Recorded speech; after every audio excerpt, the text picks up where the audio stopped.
Boa tarde, Daniel, e quem nos acompanha em casa pelo NT Sul. Então, sobre este assunto, eu converso com a médica Beatriz Maranhão, ela que é membro da Comissão Nacional de Mamografia e da Comissão Científica de Mama do Colégio Brasileiro de Radiologia. Boa tarde, Beatriz, seja muito bem-vinda ao NT Sul. Vamos falar, então, um pouquinho sobre essa medida do governo, né, de alterar, então, as diretrizes para o oferecimento do exame de rastreamento que é considerado padrão ouro, né, mamografia, para mulheres no Brasil, para se detectar quanto antes sinais ou até mesmo casos já diagnosticados concretos, né, do câncer de mama. Olá, Thelma, obrigada pelo convite. E sim, o Ministério da Saúde atualizou as diretrizes nacionais e agora recomenda a mamografia de rastreamento, ou seja, a mamografia para pacientes assintomáticas sem queixas para todas as mulheres a partir dos 40 anos. Isso já era uma normativa que as entidades médicas já preconizavam de realizar mamografia a partir dos 40 anos anualmente. Essa mudança é uma conquista muito importante, porque antigamente o SUS preconizava realizar, o Ministério da Saúde preconizava realizar dos 50 aos 69 anos. É um direito garantido pelo SUS e o objetivo é detectar o câncer antes que ele seja identificado ao exame físico, antes que ele cause sintomas. E com isso, aumentar as chances de cura, que podem ultrapassar 90%. Diagnosticar o câncer de mama o quanto mais cedo é a chave do sucesso no tratamento. Essa mudança aproxima o Brasil de práticas internacionais no cuidado com mulheres, né? Sim, já no ano passado também, os Estados Unidos e o Canadá já tinham também ampliado a faixa etária dos 40 anos. Basicamente, só faltava o Brasil. E com isso, a gente vê que o Brasil tem uma grande quantidade de mulheres abaixo dos 50 anos, não só com câncer de mama, mas também com a mortalidade muito grande. E muito a gente não deve esquecer são as mulheres 69 anos a mais. Cada vez mais vivemos mais e com qualidade. E essa ampliação também para além dessa faixa etária, até 75 anos, com certeza, e ainda permanecer a fazer anualmente para as pacientes que tenham boa qualidade de vida. Também é uma mudança muito positiva, já que essas mulheres nessa faixa etária estão ativas, saudáveis e também se beneficiam muito do diagnóstico precoce. Beatriz, o envelhecimento é um fator de risco, é um agravante? Sim, o câncer de mama é uma questão multifatorial. O principal risco que a gente não consegue mudar é o fato de ser mulher. O segundo, a faixa etária. E terceiro, o envelhecimento. Quanto mais a gente vive, maiores são as chances de desenvolver câncer de forma em geral. Câncer de pele, câncer de mama, de colo do útero. E com isso, para o colo do útero, a gente já tem vacinas, mas para a mama ainda não. E o que temos, a nossa maior arma, é ter uma boa qualidade de vida, é fazer o que se diz, a prevenção primária. Temos que ter um entendimento muito grande que, quando a gente advoga em relação a fazer exames de imagem, significa a gente vai diagnosticar o quanto antes.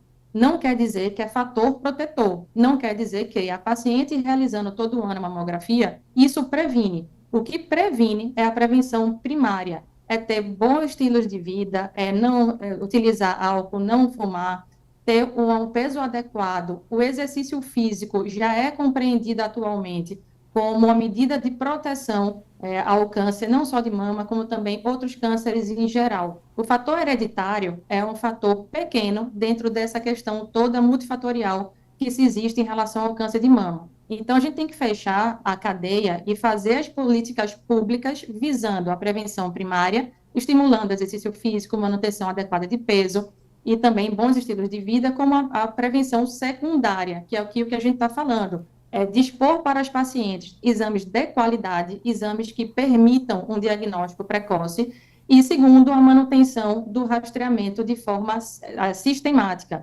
porque quanto mais fizermos a mamografia com um intervalo maior, significa que vamos diagnosticar um tumor no tamanho maior.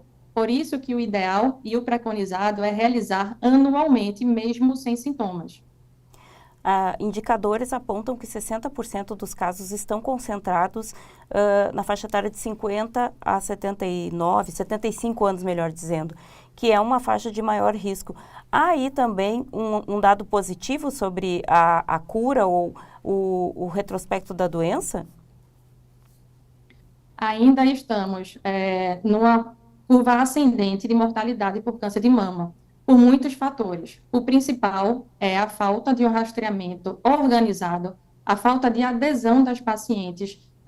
Ainda estamos agora no mês de Outubro Rosa, que é um mês não só de conscientização, como também um mês de muito acesso onde exames são doados. As campanhas terminam acontecendo e ainda existem vagas que sobram de mamografias doadas.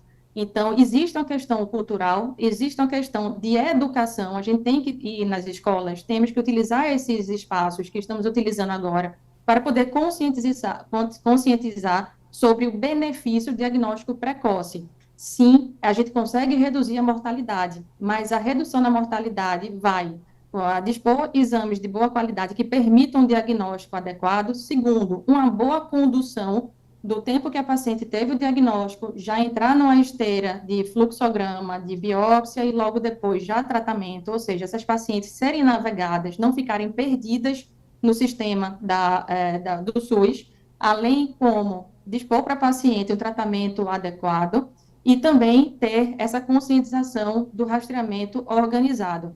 É algo possível, sim. A redução de mortalidade é possível, é identificada em países com alto IDH, alto índice de desenvolvimento humano, países que conseguiram se estruturar para tal, se estruturando não só na base, na atenção primária, que é das medidas de prevenções primárias, como também se estruturando na ponta, dando a possibilidade de um tratamento adequado e, sobretudo, muito humanizado.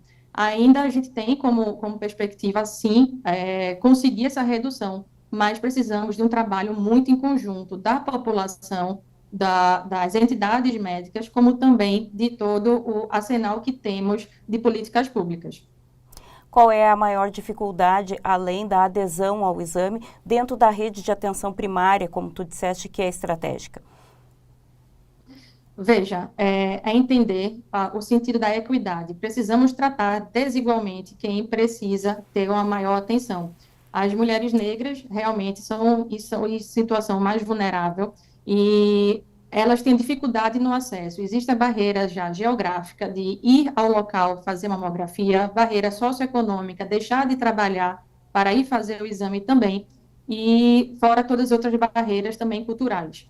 Para se ter ideia, o Brasil tem cerca de 6.800 mamógrafos registrados e 90% está funcionante. Então, até aí estaria tudo bem se o nosso problema fosse falta de mamógrafo. Mas o nosso problema não é falta de mamógrafo, o nosso problema é o acesso.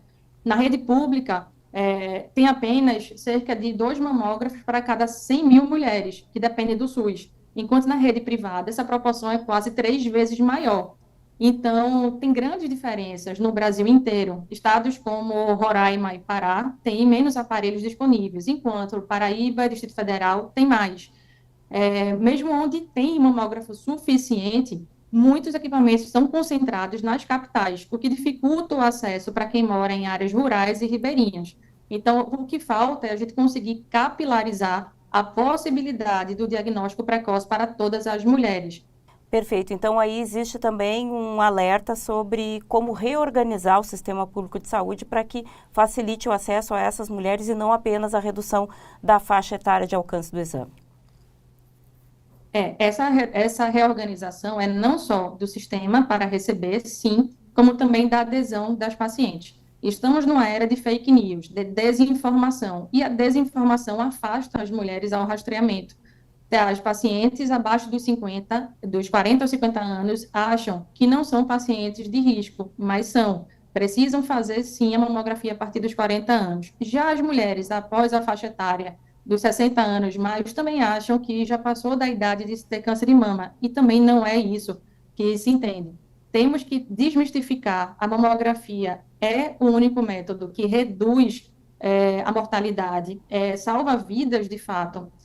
Se tem muito receio em relação a realizar mamografia, a gente não deve ter. Devemos ter receio em não conseguir tratar um câncer em estágio avançado. Ainda assim, a maioria dos cânceres no Brasil diagnosticados são cânceres em estadios mais tardios, ou seja, estadio 3, estadio 4, que é quando a lesão é palpável. Perdemos tempo, perdemos possibilidade de cura.